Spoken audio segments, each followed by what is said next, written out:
안녕하세요. 미스터리 라디오 M입니다. 오늘은 제임스 패터슨의 크로스 컨트리 2편입니다. 전편을 안 보신 분들은 오른쪽 상단에 있는 영상을 먼저 보신 후 감상해 주세요. 그날 밤 8시경 나는 경찰서에서 6명의 베테랑들을 하나하나 내 손으로 뽑은 다음 브리와 삼손과 함께 버지니아 서비스 프라자에 도착했습니다. 우리는 사복 밑에 방탄조끼를 입고 5개 팀으로 나누어 전면 주차장, 식당, 주유소, 측면 트럭 주차장까지 플라자 주변을 에워싸고 있습니다. 삼손은 허리 때문에 옥상에서 상황을 주시하기로 했고, 나와 브리는 플라자 입구에 주차된 벤과 주변 지역 순찰을 번갈아가며 하기로 했습니다. 처음 5시간 정도는 아무 일도 일어나지 않았습니다. 새벽 1시가 다 되어갈 때쯤 자말 맥도날드에게서 무전이 왔습니다. 2대의 랜드크루저가 유조차의 후면에 주차하는 중입니다. 그 유조차가 몇 시간이나 거기 세워져 있었지? 적어도 30분 정도일 것 같습니다. 유조차가 여러 대 왔다 갔다 하는 바람에 정확히는 잘 모르겠습니다. 우리는 오늘 이곳에서 무슨 일이 일어날지 전혀 예상도 못한 상태입니다. 그냥 우리가 찾는 살인범이 여기서 오늘 무슨 일을 벌일 거라는 것 정도만 알고 있죠. 그런데 그들이 아프리카에서 왔다고 가정한다면 훔친 가스나 원유를 거래하는 건 좀 말이 되는 것 같습니다. 나는 자말이 말한 곳으로 빠르게 걸어갔습니다. 브리, 어디지? 건물 뒤에서 자말이 말한 곳으로 이동 중이야. 삼손, 그 위에서 뭐가 보여? 아니 전혀. 자네들이 움직이고 있는 것만 보여. 자말, 그들이 얼마나 가까이에 있지? 지금 그쪽으로 가는 중입니다. 누군가가 차에서 내렸어요. 자말이 숨죽이며 말합니다. 아니, 2사람인 것 같아요. 4명은 다른 차에서 내리고 있습니다. 잠깐만요. 잠깐의 침묵이 흐른 뒤 자말이 말합니다. 제 얘기를 그들이 날 본 것 같습니다. 아이들 같아요, 아이들. 그냥 10대들 같아요. 브리와 나는 뛰기 시작합니다. 자말, 어떻게 돌아가고 있어? 우리 지금 가고 있는 중이니까 일단 숨어. 거의 다 왔어. 그때 천둥 같은 총소리가 어둡고 조용한 거리에 순식간에 울려 퍼집니다. 나와 브리는 전력으로 자말에게 달려갔습니다. 여전히 자말의 소리는 들을 수 있었지만 그것은 마치 성대에 총을 맞은 것처럼 그르릉거리는 소리뿐이었습니다. 자말이 쓰러진 곳으로 다가가자 약 10m 정도 앞에서 3-4명의 그림자가 휙휙 지나갑니다. 자말의 말처럼 그냥 아이들 같아 보입니다. 그중 한 아이가 우리를 향해 총을 쏘기 시작합니다.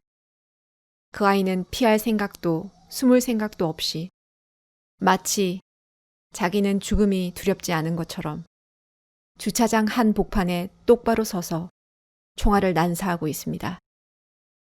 브리와 나는 총탄을 피해 바닥에 엎드립니다. 그냥 어린 아이들이야. 브리가 말합니다. 살인자들일 뿐이야. 내가 말합니다. 또다시 총알이 날아들고 경찰이 맞대응합니다. 삼손, 경찰에 배급 요청하고 앰뷸런스도 보내달라고 해줘. 둘 다 벌써 오고 있는 중이야. 나도 지금 내려가서 바로 합류할게. 삼손이 말합니다. 아니야. 일단은 거기 있어. 우리한텐 지금 누구보다도 정찰병이 필요하니까. 그때 무전이 들어옵니다. 알렉스 형사님, 코넬인데요. 자말을 발견했습니다. 피를 엄청나게 흘리고 쓰러져 있는데 호흡이 없습니다. 바로 그때 다시 한번 총탄이 쏟아져 내립니다.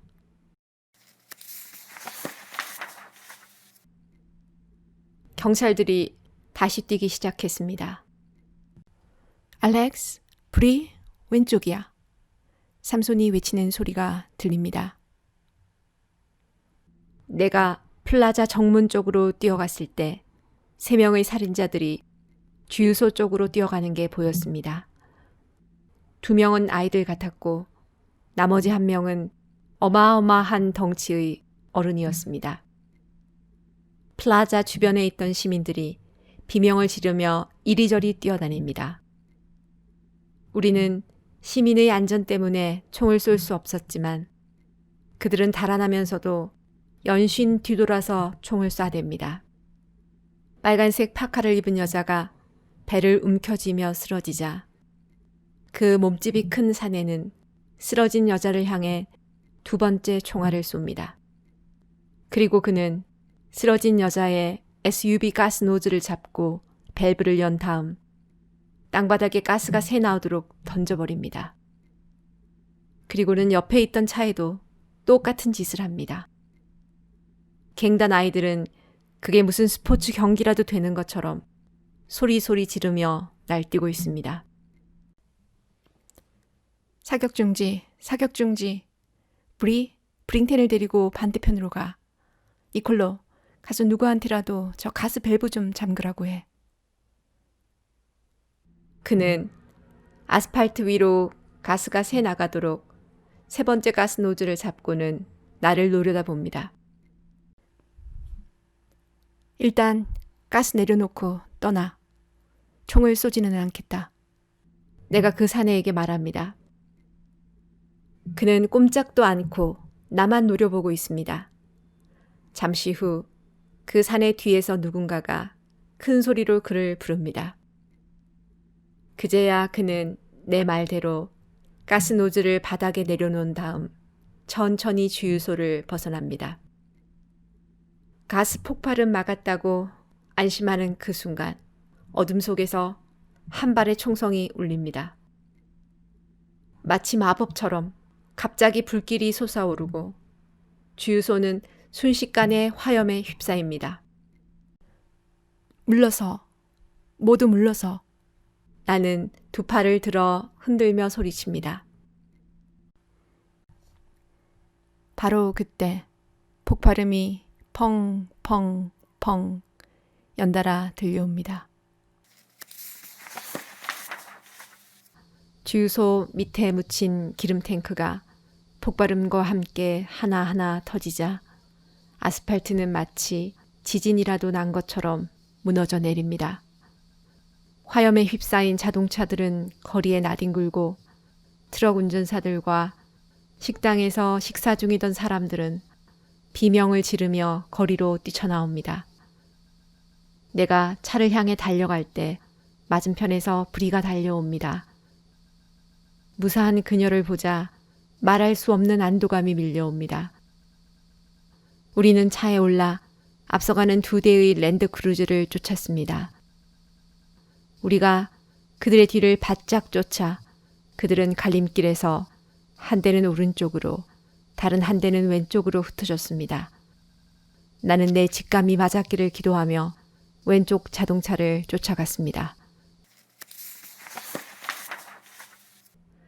나는 좁은 2차선 도로를 손살같이 달려 랜드크루즈를 바짝 따라붙었습니다. 우리의 오른쪽으로 지하 배수로가 뱀처럼 휘어져 있었습니다. 내가 크루즈의 뒤를 바짝 쫓자 운전자는 놀랐는지 갑자기 오른쪽으로 핸들을 꺾어 배수로를 뛰어넘으려고 붕 날아올랐습니다. 잠시 공중에 떠있던 크루저는 날카롭게 쇠 부딪히는 소리를 내며 맞은편 길 위로 떨어집니다. 그러나 뒷바퀴는 미처 길에 올라가지 못한 채 공회전만 하고 있습니다. 우리는 차를 배수로 끝까지 몰고 간 다음 차에서 내려 맞은편을 향하여 나오라고 소리를 질렀습니다. 잠시 후 차 안에서 사람이 움직이는 실루엣이 보였습니다. 우리 쪽에는 조수석이 보이고 맞은편에는 거구의 어른이 보였습니다.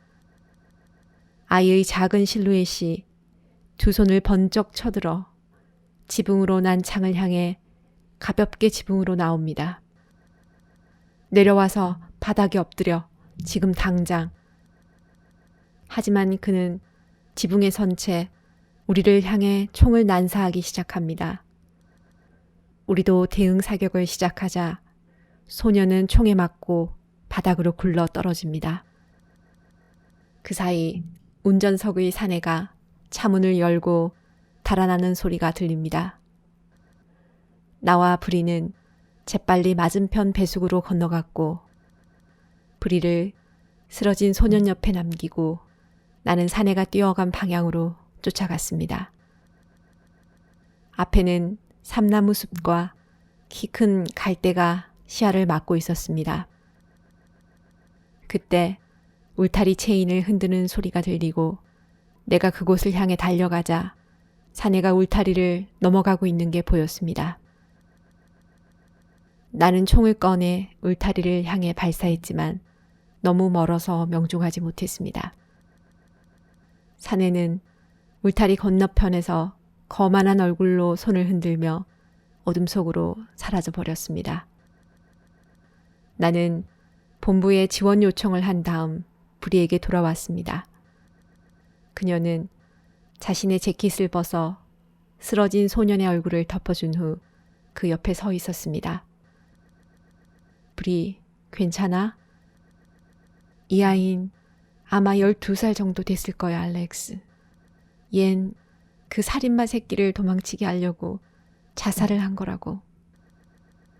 처음 봤을 때 살아 있었어? 브리는 고개를 끄덕입니다. 무슨 말이라도 했어? 나보고 지옥에나 떨어지라고 하더라. 그게 바로 얘가 이 세상에 남긴 마지막 말이야. 워싱턴 경시청 알렉스 크로스 형사입니다. 니쿠 대사와 전화통화를 좀 해야겠는데요. 이건 아주 중요한 사안입니다.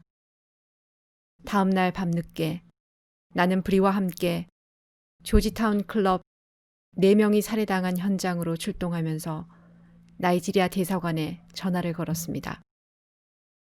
죄송합니다만 좀 더 자세하게 신분을 밝혀주시겠습니까? 이건 아주 중요한 사안입니다. 니쿠 대사의 아들 다니엘이 나이트클럽에서 살해를 당했어요. 그리고 대사와 그 부인의 생명도 위험한 상황입니다. 지금 우리 경찰 순찰대가 그쪽으로 출동하고 있는 중입니다. 하지만 니쿠 대사와 부인께서는 지금 여기에 안 계세요. 나이지리아로 심포지움 참석하러 가셨거든요. 지금 당장 전화해서 안전한 곳으로 대피하라고 전해주세요. 그리고 이 번호로 다시 꼭 좀 전화 부탁드립니다. 현장에는 테이블이 뒤집어지고 의자들이 박살나고 산산조각난 유리 파편이 온 바닥을 뒤덮고 있었습니다. 니쿠 나이지리아 대사의 아들 다니엘을 포함한 4명의 사망자 말고도 여러 사람이 총에 맞고 파편에 다쳐 온통 아수라장이었습니다. 목격자들의 증언을 종합해 볼 때 거구의 타이거와 그의 소년 갱단의 인상착의와 일치했습니다. 아직 내가 나이트클럽에서 목격자들을 조사하고 있을 때 대사관에서 전화가 걸려왔습니다. 알렉스 형사님, 방금 나이지리아에서 니쿠 대사님과 사모님께서 살해당했다는 연락을 해왔습니다. 언제쯤이랍니까? 정확히는 모르지만 몇 시간 전일 거라고 합니다. 지금 우리 대사관도 발칵 뒤집어진 상태입니다. 아마 아들 다니엘이 살해당하던 시간이지 않았을까요? 이 모든 게 누군가의 계획이었던 걸까요? 도대체 지금 무슨 일이 일어나고 있는 걸까요? 연달아 터진 일련의 사건들 때문에 워싱턴 시경은 언론과 국민의 엄청난 압박에 시달리게 되었습니다. 다음 날 나는 온종일 CIA 에릭 다난을 찾아다니다가 결국 우리 서장의 사무실에서 나오는 글을 맞닥뜨렸습니다. 에릭 다나, 당신 사무실에 10번도 넘게 전화를 했어요. 당신들이 알고 있는 게 뭔지 이젠 좀 말해줘야 하는 거 아닙니까? 그는 걸음을 멈추지도 않고 내게 말합니다. 당신 상사와 다 끝난 얘기요. 워싱턴 시경은 이 사건에서 손을 떼기로 했소. 버지니아 플라자 사건은 당신들이 다 망쳐버린 거야. 그때 그놈을 잡았더라면 어제 같은 일은 일어나지도 않았을 거 아니요. 이제부턴 우리 부서장인 스티븐 밀러드가 이 사건을 직접 관할하게 될 거요. 나는 그를 따라 엘리베이터에 오르며 물었습니다. 지금 그 자식 도대체 어디에 있는 겁니까? 당신들이라면 그 정도는 알 거 아니요. 지금쯤 벌써 이 나라를 떠났을 거요. 만일 다시 미국에 나타난다면 그때 알려드리지. 알렉스, 당신 일이나 똑바로 해. 나도 내 일 똑바로 할 테니까. 이건 충고입니까? 아니면 협박입니까? 당신이 워싱턴에서 일하는 동안 이건 충고일 거요. 여기서는 나도 당신을 어떻게 할 수 없으니까. 나는 엘리베이터에 멈춤 버튼을 주먹으로 쳐 눌렀습니다. 엘리베이터가 덜컹 소리를 내며 멈춥니다. 그 자식 어디로 사라진 거야? 도대체 어디로 사라져버린 건지 말하라고. 나는 에릭 다나의 팔을 움켜쥐며 소리칩니다. 그는 나를 노려보며 천천히 말했습니다. 이 팔 놓지 알렉스. 당장 이 손 치우라고. 그 자식은 아프리카로 돌아갔어. 그 살인범은 더 이상 당신 관할이 아니라고. 나는 엘리베이터를 나오며 CIA 알 터너에게 전화를 걸었습니다. 알렉스 크로스야. 부탁할 게 하나 있어. 알렉스, 당신 지금 제정신이 아니야. 이 사건에 너무 빠져 있다고. 나도 알아. 하지만 지금까지 해결한 모든 사건들도 다 깊이 빠졌기 때문에 해결할 수 있었다는 거. 그거 당신도 알잖아. 브리는 가만히 있지를 못하고 방안을 왔다 갔다 합니다. 알렉스, 내가 무서운 건 지금 당신은 너무나 당신답지가 못하다는 거야. 생각해봐. 지금 우리 입장이 얼마나 많이 바뀌었는지. 어떤 일을 하겠다고 우기던 건 항상 나였고 당신은 늘 날 말려왔잖아. 근데 지금 당신이 이 무시무시한 살인마를 쫓아서 아프리카로 가겠다고? 이게 지금 말이 된다고 생각해? 나는 무슨 말이라도 하려고 입을 열었지만 그녀는 내 말을 막습니다. 내가 왜 더더욱 당신을 납득할 수 없는지 알아? 당신 같은 경우에 난 늘 거짓말을 했었거든. 내가 얼마나 많이 내 가족들에게 걱정할 거 아무것도 없다. 난 아주 안전할 거다. 이렇게 말했는지 알아? 정작 나조차도 무슨 일이 일어날지 하나도 알지 못하면서 말이지. 당신 역시 아프리카에서 어떤 일을 겪게 될지 꿈에도 모르는 상태잖아. 안 그래? 맞아, 브리. 나도 아프리카에서 어떤 일이 날 기다리고 있을지 짐작조차 할 수 없어. 하지만 한 가지만은 약속할 수 있어. 절대로 바보 같은 짓은 안 할 거라는 거. 그날 아침 에릭 다나를 만나고 알터너와 통화를 한 후 8시간이 채 지나지도 않아 난 이렇게 아프리카로 갈 계획을 브리에게 설득시키고 있는 겁니다. 알터너는 자신의 인맥을 총동원해서 나이지리아에 있는 CIA 요원을 연결해 주었고 항공 마일리지로 비행기표도 해결됐고 그동안 사용하지 않았던 연차를 쭉 연결해서 휴가까지 맡아놓은 상태입니다. 이제 남은 문제는 내가 아는 가장 고집불통인 두 여자입니다. 오늘은 브리를 설득하고 내일은 나나마마를 설득할 계획입니다. 당신은 도대체 아프리카에서 뭘 할 수 있을 거라는 생각이야, 알렉스? 최종적으로 알터너의 인맥을 이용해서 나이지리아 경찰의 협조를 얻어내는 거지. 그 다음엔 그 살인자 자식을 잡는 거야. 난 그 자식을 잡을 수 있어, 브리. 그 자식은 너무 교만하다고. 아무도 자기를 잡을 수 없을 거라고 생각하는 거지. 그게 바로 그 자식의 약점이고 그걸 이용하면 그 자식을 잡을 수 있는 거야. 나는 그녀의 손을 잡고 내 옆에 앉혔습니다. 난 가야 해, 브리. 그놈은 이미 워싱턴에서 너무 많은 사람을 죽였어. 지금은 워싱턴을 떠났지만 결국은 다시 돌아와서 살인을 계속할 거라고. 게다가 당신 친구도 죽였고, 그지? 브리가 말합니다. 그래, 맞아. 그 개자식이 내 친구까지 죽였어. 엘리 콕스와 가족 모두를 다 죽였다고. 마침내 브리가 한숨을 내쉬며 말합니다. 그래, 가. 아프리카로 가, 알렉스.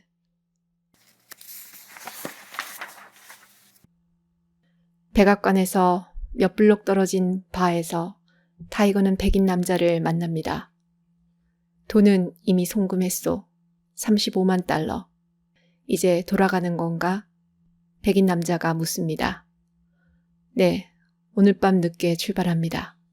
한시라도 빨리 나이지리아로 돌아가고 싶으니까요. 이런 혼란한 때에도 말이야? 백인 남자가 묻습니다. 특별히 지금 같은 때니까요. 나 같은 사람에겐 지금이 최고의 성수기죠. 아, 그리고 한 가지 알아야 할 게 있는데 당신을 쫓는 미국 경찰이 하나 있어. 나를 쫓아 아프리카까지 오지는 않겠죠. 어쩌면 아프리카로 쫓아갈지도 몰라. 자네가 그를 죽여야 할지 모르겠지만 우린 되도록 죽이지는 말았으면 해. 그의 이름은 알렉스 크로스야. 알렉스 크로스라. 죽으려고 아프리카까지 날아오는 건 좀 바보 같은 짓인 것 같네요. 타이거가 말합니다.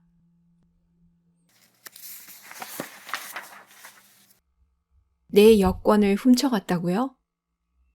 내가 놀란 얼굴로 나나마마에게 말합니다. 맞아. 네가 하도 고집불통 어린애처럼 굴기에 나도 그에 맞는 응대를 해준 것뿐이야. 나나마마는 내 앞에 스크램블드 에그를 놓으며 말합니다. 군데군데 탄 계란에 토스트도 없습니다. 그렇다면 이건 그녀 방식의 전쟁 선포입니다. 나나, 엘리 콕스가 바로 이 살인자 때문에 죽었다고요. 그녀의 가족도 모두 다. 거기다 워싱턴 다른 가족 6명도 똑같이 이 자식한테 살해당했고, 그러니까 이제 우리들과 무관한 일이라고 거짓말하지는 말자고요.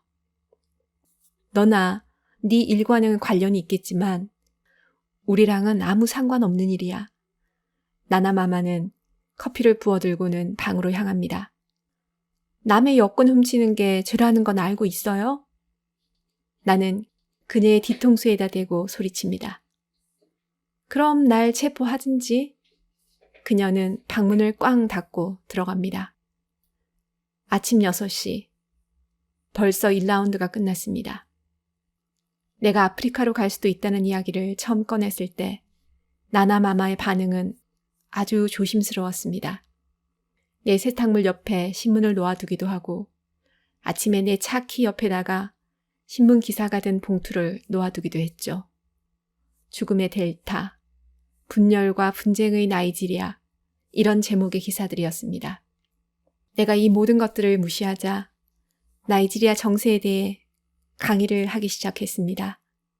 나이지리아 북부에서는 무슬림이 크리스천을 죽이고 나이지리아 동부에서는 크리스천이 무슬림에게 복수하고 학생들에게 크리스천 교사가 린치를 당해 사망하고 오키자에서는 무더기 시체가 발견되고 그곳 경찰의 부패와 잔인함, 포트 하콕에서 밤낮으로 일어나는 납치 사건까지.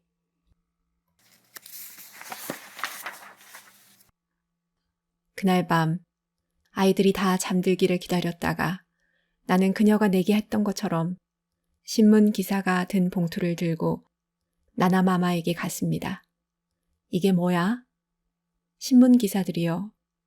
엘리의 살인범이 이곳 워싱턴에서 저지른 살인사건에 대한 거예요. 알렉스, 벌써 말했잖아. 나도 무슨 일이 일어나고 있는지는 알고 있다고. 다만 네가 그 모든 것들을 다 해결할 순 없단 소리야. 이번만은 그냥 내버려둬. 나도 할 수만 있다면 그러고 싶어요. 나는 그녀의 무릎에 봉투를 놓고 머리에 따뜻한 키스를 남기고는 방으로 돌아왔습니다.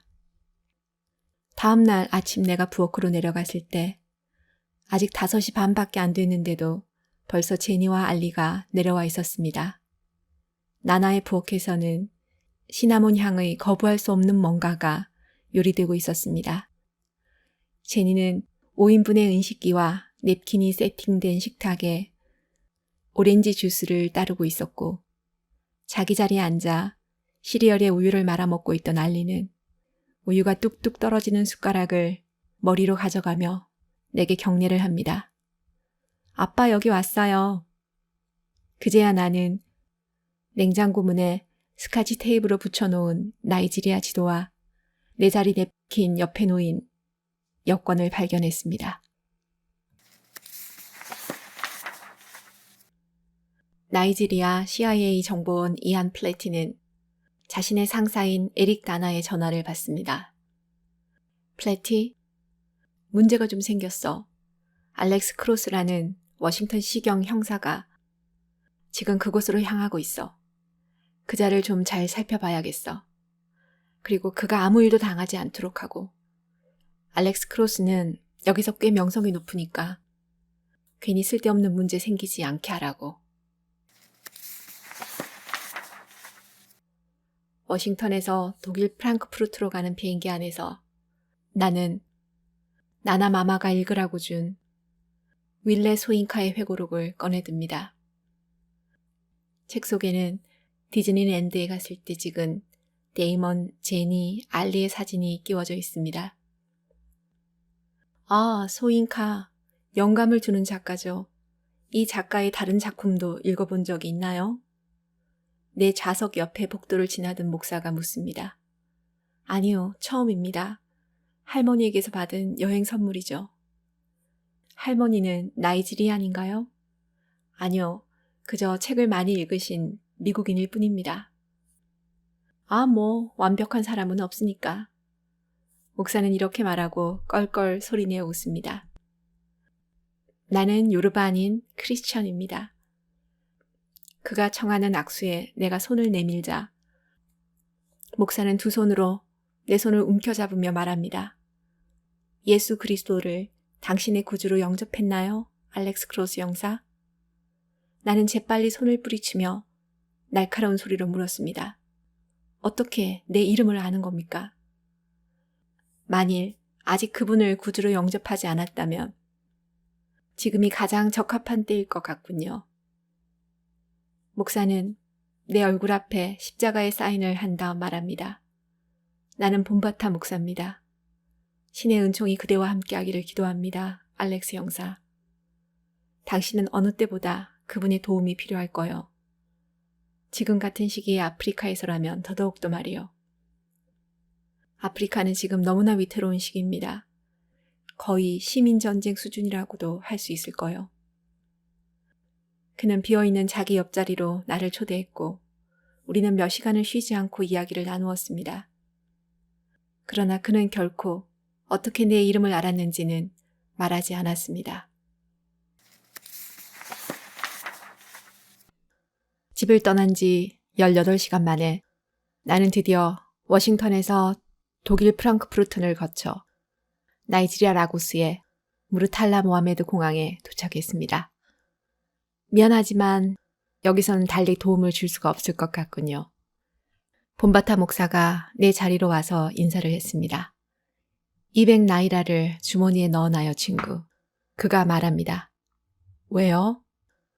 우리 인생의 해답은 가끔은 신일 때도 있고 또 가끔은 현금일 때도 있답니다. 목사는 밝게 웃으며 내게 명함을 건네고는 손을 흔들고 걸어갑니다. 3시간 동안 출입국 관리소에서 몇백 명 틈에 기다린 뒤에야 그 말이 무슨 말인지 알게 되었습니다. 출입국 심사대에서 어떤 사람들은 바로 통과하는 반면 다른 사람들은 30분씩 붙들려 있는 겁니다. 마침내 내 차례가 되었을 때 나는 여권과 입국 심사지를 건넸습니다. 자, 그럼 여권을 보여주시죠. 입국 심사관이 물었습니다. 잠시 당황했지만 곧 목사의 충고를 깨닫고 지폐를 건네주자 그는 그것을 받고 나서야 내 여권에 도장을 찍었습니다. 입국 심사대의 불편함과 소란스러움은 무르탈라 모하메드 공항의 메인 터미널에 들었으면서 느낀 그 폭발음 같은 소음과 지나가는 수많은 인파에 비하면 아무것도 아니었습니다. 그곳에서 나는 처음으로 내가 인구 1200만의 메가시티에 와 있다는 걸 실감했습니다. 라고스 인구의 반은 공항에 나와 있는 것 같았습니다. 수화물 콘베이어에 갈 때까지 5명의 나이지리안 경찰관이 나를 세워 신분증을 요구했고 그때마다 나이라를 건네주었습니다. 짐을 찾고 밖으로 나오자 디젤 냄새가 공기를 무겁게 내리누르고 있었고 거리에는 오래된 자동차와 트럭, 노란 버스들이 꼬리를 물고 달리고 있었습니다. 알렉스 크로스? 나는 나이지리아 CIA 정보원 이안 플래티가 나왔을 거라 기대하고 뒤를 돌아보았지만 거기에는 검은색 유니폼에 반자동 소총을 든 2명의 경찰이 서 있었습니다. 네, 제가 알렉스 크로스인데요. 다음 순간 일어난 일은 도무지 상상조차 해본 적이 없는 것들이었습니다. 경찰 하나가 내 어깨에 맨 가방과 트렁크를 획 낚아채자 다른 경찰이 내 등 뒤로 수갑을 채웠습니다. 이게 무슨 일이에요? 말 좀 해봐요. 무슨 일이냐고. 내 가방을 뺏어간 경찰이 손을 들어 흔들자 하얀색 도요타 트럭이 골목 끝에서 재빨리 달려옵니다. 경찰들은 뒷문을 열어 나를 밀어 넣은 다음 내 가방도 옆자리에 던집니다. 한 명의 경찰은 그대로 인도에 남고 다른 경찰이 조수석으로 뛰어오르자 차는 출발합니다. 그제야 나는 내가 납치당했다는 사실을 깨달았습니다.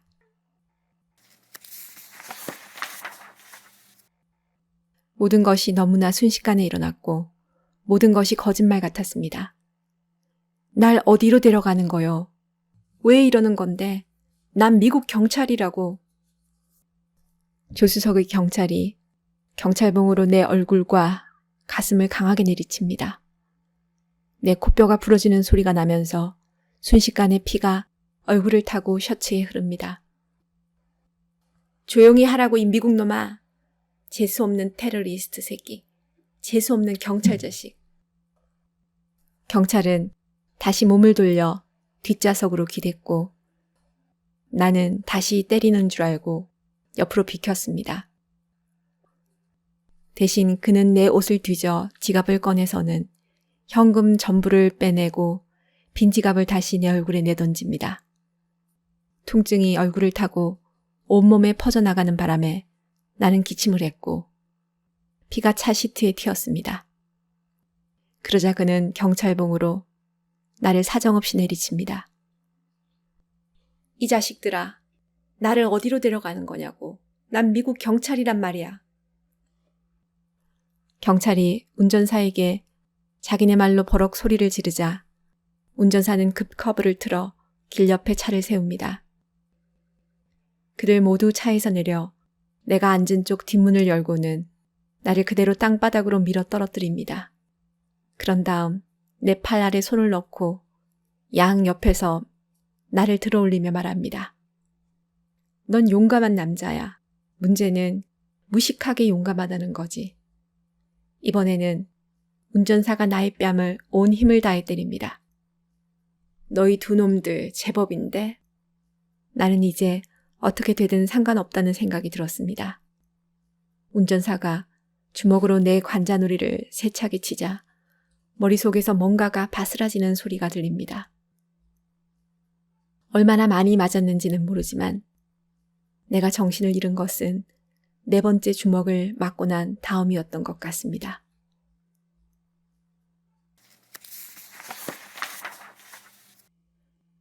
어둠 속에서 눈을 떴을 때 나는 딱딱한 바닥에 등을 대고 누워 있었습니다.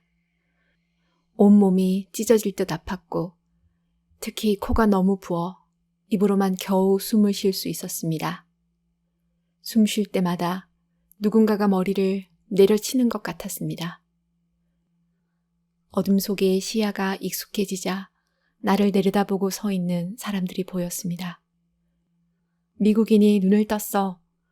누군가가 외치는 소리가 들립니다. 여기가 어디죠? 물 좀 주세요. 물은 아침까지 못 먹어, 친구.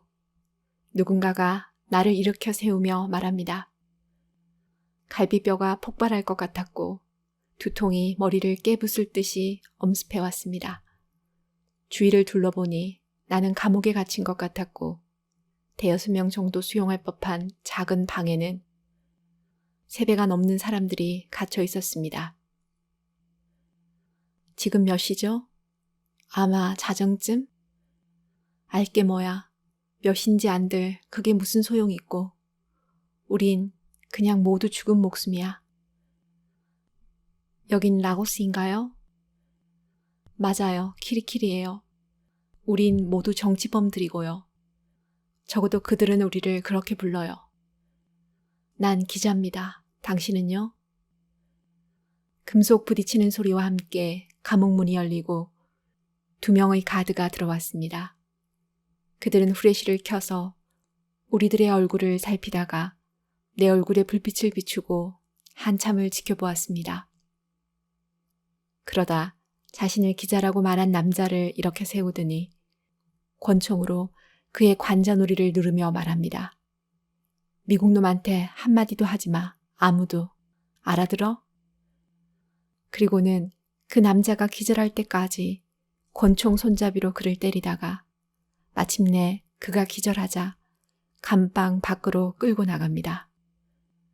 나는 그 잔인한 간수들이 나갈 때까지 숨을 죽인 채 꼼짝 않고 있다가 바닥에 누운 채 입으로만 얕은 숨을 쉬고 있었습니다. 도대체 나를 어떤 지옥에 처박아 넣은 것일까요?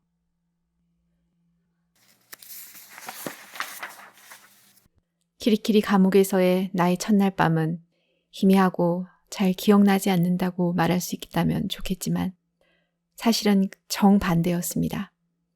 나는 그 밤을 평생 잊지 못할 겁니다. 갈증은 최악이었습니다. 적어도 그 첫날 밤은 그랬습니다. 목구멍은 그대로 달라붙을 것 같았죠. 탈수 증상이 안으로부터 나를 집어삼킬 것 같았다면 모기와 쥐는 밖에서부터 나를 삼킬 듯이 덤벼들었습니다. 머리와 가슴은 밤새도록 메트로놈처럼 욱신거렸고 조금만 방심해도 절망이 쓰나미처럼 나를 덮쳤습니다. 나는 철창을 통해 어둠이 검은색에서 회색이 되고 천천히 파란색의 새벽이 오는 것을 텔레비전처럼 지켜보았습니다. 옆에 누운 사람들이 막 뒤척일 때쯤 감옥문이 열리고 간수가 나의 이름을 불렀습니다. 욱신거리는 몸을 겨우 일으켜 밖으로 나온 나는 몇 개의 복도를 지나 작은 방 앞에 섰습니다. 나는 미국 경찰이요. 나는 여기 살인사건을 조사하기 위해 온 거라고. 이렇게 말하는데 갑자기 어쩌면 바로 이것 때문에 내가 지금 여기 갇혀 있을지도 모른다는 생각이 퍼뜩 들었습니다.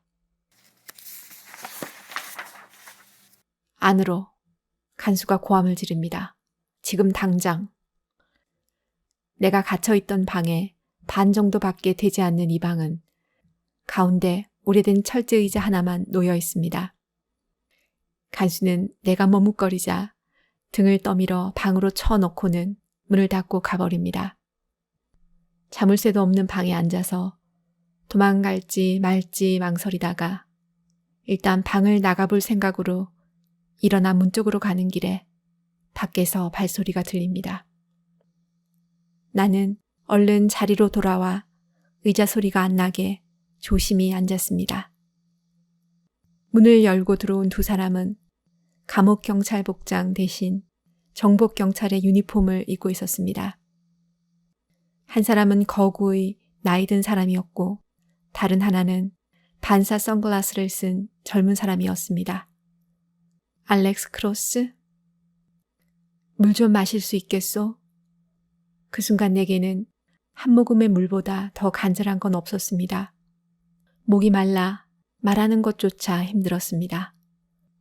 선글라스를 쓴 경찰이 자기 상사를 돌아보자 그가 고개를 가로젓습니다.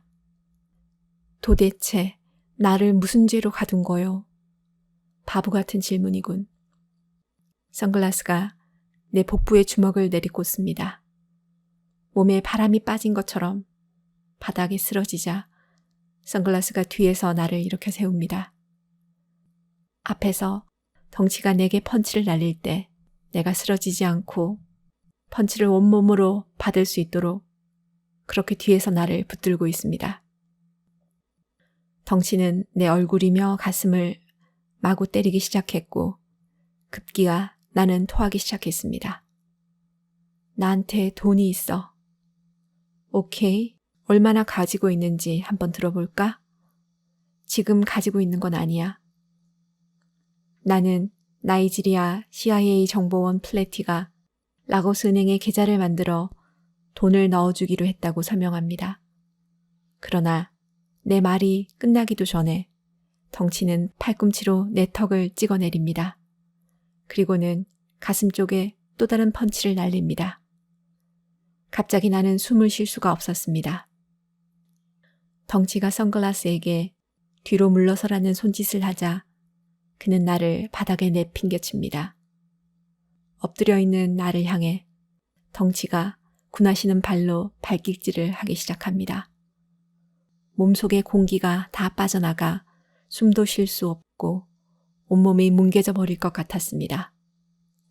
내가 그렇게 바닥에 내동댕이 쳐져 허덕이고 있는 동안 그들은 문을 닫고 나가버렸습니다. 다시 간방에 돌아왔을 때 간수가 내게 한 컵의 물과 카사바 한 그릇을 주었습니다. 물은 벌컥벌컥 마셨지만 음식은 도저히 삼킬 수가 없었습니다. 그때 20살 남짓한 청년 하나가 카사바에서 눈을 떼지 못하고 쳐다보고 있었습니다. 이거 먹을래요? 나는 낮은 소리로 그에게 물었습니다. 그는 재빨리 내 옆으로 와 앉았습니다. 이름이 뭐예요? 썬데이입니다. 여기 있어요. 근데 나하고 이렇게 말하는 거 들키지 않는 게 좋을 텐데. 오, 지랄하지 말라 그래요. 걔네들이 뭘 할 수 있는데요. 날 감옥에 쳐넣으려나? 그는 누가 뺏어먹기라도 할 것처럼 재빨리 카사바를 먹어치웁니다. 여기 얼마나 오래 있었어요? 열흘 전에 들어왔어요. 여기 있는 사람들 다 신입이에요. 이송을 기다리고 있는 중이죠. 어디로 가게 될지는 모르지만. 그 이송이라는 거 얼마나 걸리죠? 아마 한 열흘? 여기 연줄이 있다면 얘기는 달라지지만. 연줄? 간수들에게 찔러줄 돈이 있거나 아님 여기 아는 사람이 있거나. 나는 고개를 가로저었습니다. 그럼 당신도 앞이 깜깜한 거죠. 나처럼. 당신이 여기 있다는 걸 아는 사람이 아무도 없다는 건 이놈들이 당신한테 무슨 짓을 해도 상관없다는 소리니까.